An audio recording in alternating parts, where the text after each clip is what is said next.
few weeks ago, I added a trials bike to my collection of toys, and it's a lot of fun. If you don't know what a trials bike is, just understand that they make it really easy for you to do super cool and crazy things. Anyways, I was riding over some rocks and I slid off one of them, resulting in my rear brake snapping off.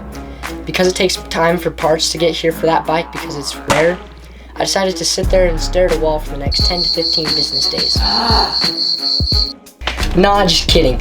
Honestly, I remember that there was this really basic skill that doesn't involve the rear brake. It's technically not a wheelie, but you're balancing on the back tire. Normally when somebody is wheeling, you have to use the rear brake and you kind of just tap it with your foot to set you back down.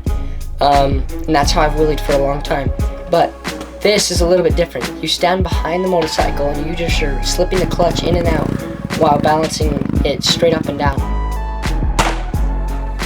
I went out and it wasn't looking very good.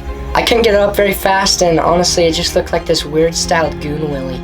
This was mostly because I'm used to having that rear brake to save me and catch me when I'm falling, and so it was really just scaring me the whole time, even though I wasn't going that fast.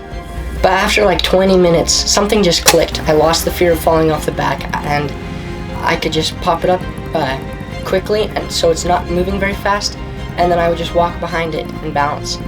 Slipping the clutch really wasn't that hard. All I had to do was keep it from stalling mostly, so I had to give it a little bit of extra throttle.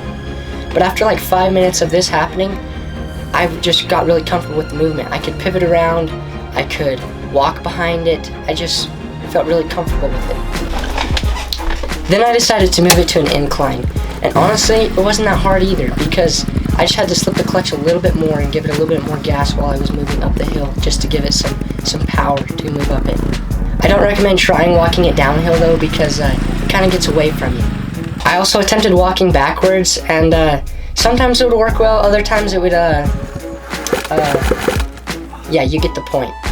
The skill is really basic, but I've used it so much since I learned it. It's so easy just to move it around the shop or to load it into the back of the truck and just walk it around, and it gets you into a lot tighter places also.